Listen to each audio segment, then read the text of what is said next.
So I'm sure your feed's being bombarded with hundreds of ads from people staring at the screen going, "Parents, do you want your child to go to an Ivy League school?"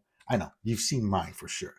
And it's insane just how fast that algorithm works, right? I had a friend of mine tell me, like, dude, I was thinking about getting prep for my son, and then the next morning I open up my Instagram and I see your face. I'm like, yes, it is kind of creepy, but everyone has a lot of claims, right? Everyone promises the world. They have guarantees, they have their testimonials, and they just have a lot of stuff. But deep down inside, I know you're not 100% convinced. I mean, how do you know this is really going to work, right? How do you really know? And there are people, I think I understand why, because like there are people out there teaching the SATs who've never even taken the SATs before. And so the other kind of thing that you worry about is, like, so what if it worked for a few other students? How do I know it'll work for mine? Right. And the simple answer is it's completely up to your student, right? Maybe, and that maybe not, might not be the answer that you're looking for, but it is true. Okay. A couple of months ago, my salesperson asked me, what is the minimum amount of time needed to get a student score past the 1500? I thought about it and I said, you know what? To be very honest, I told him 2 weeks, and we've done it before, right? And he was shocked. He's like, then why the heck are we selling a 12-week program or telling people in our ads that it takes as long as it takes? Well, we do that because 99.9% of the students will never do what we tell them to do. That's a simple fact. I've had students swear that they'll do what I ask them to do. Then I watch as they don't do it. Right?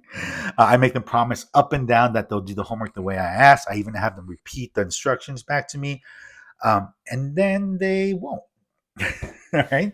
I've asked parents to sit in on a session to see, what we've asked them to do, and to help us make sure that their students do it, and they still don't.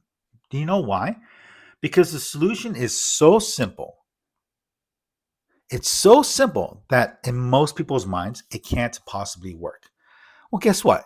99.9% of the students think like this. And that's why getting a 1500 plus on the SAT is just that hard.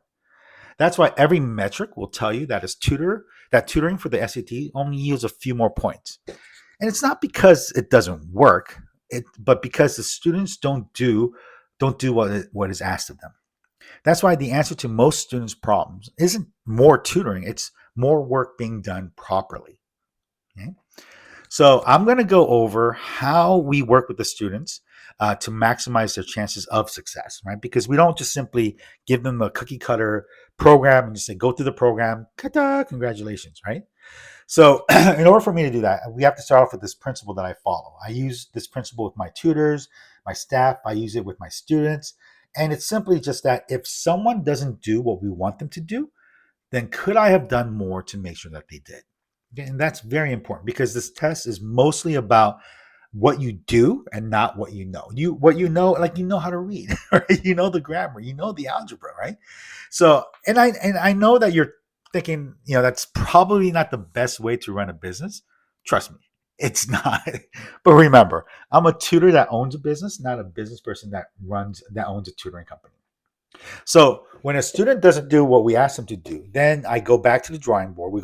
My team, we go back to the drawing board to discuss what we could have done differently or what we can do differently from now on, right? So for example, and this isn't a success story, this isn't a testimonial, and I hope this does eventually do. But we had a student who had been with several other companies before us. I mean, we're talking Kaplan, Princeton Review, Prep Expert, Prep Maven, and during the onboarding call, she even asked us, right? Like she even asked us, what is your guys' secret? And I told them, we don't have a secret. The secret is that we make you do what you have to do.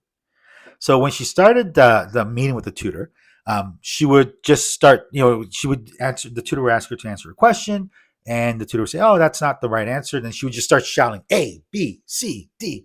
And the tutor couldn't get a word in. So when the tutor asked her to stop talking for a bit, she just muttered, I'm just trying to get the right answer. And so, for this student, getting the right answer on this one question was much more important than learning how to consistently get the right answer. So the tutor ended up, the tutor ended up covering each answer choice, and then made her write down the paraphrasing of the passage and the prediction, and then the tutor would unblock answer choice A and say, okay, let's read answer choice A. What makes this answer choice wrong, right? And then B, and then C, and then so on and so forth. And this forced her to slow down, and so she was consistently getting questions right. But guess what? She hated it. We told her dad, if doing it this way gets you the right answer 99% of the time, then not doing it this way means you don't want to get the right answer. And she refused to keep doing it this way. So to be seen, right? And I mentioned the story because I want people to understand a few things. One, there really isn't a trick to doing well on the SATs. I know people on social media, myself included, will post ads or post things that say, comment reading to get my 30 tips on how to get everything right on the SATs. And to be very honest, if you think your student's going to memorize and learn 30 and how to apply 30 different things to do well on the SATs, then I got a bridge to sell you. Right? It's just not going to happen. Okay. Two, it's not it's not doing something thousands of times that makes you better. It's entirely possible to do something poorly thousands of times and never see results. So it's more about doing things right thousands of times. And I know you've experienced this, right? You take a test, you get a question type wrong, let's say craft and structure, right?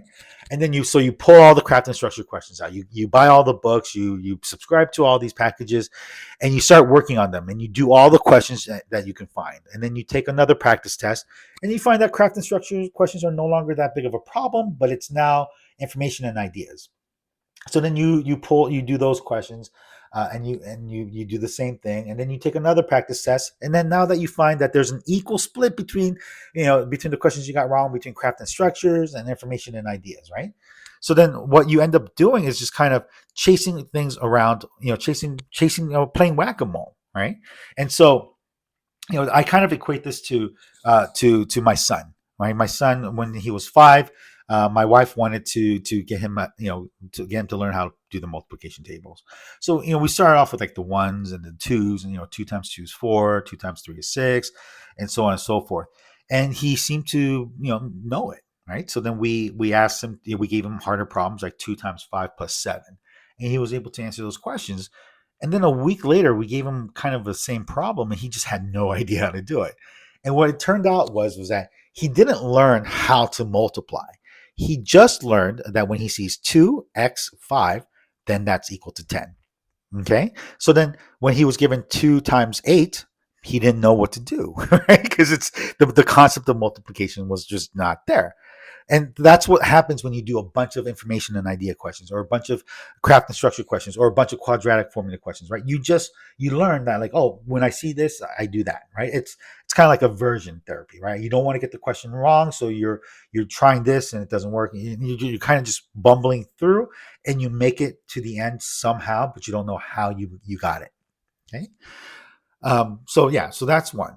Three is overall, everyone gets a different experience.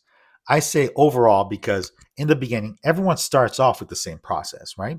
They take the practice test, they meet with their tutors, they go over the questions, they go over the question types that they got wrong, and then we come up with a plan.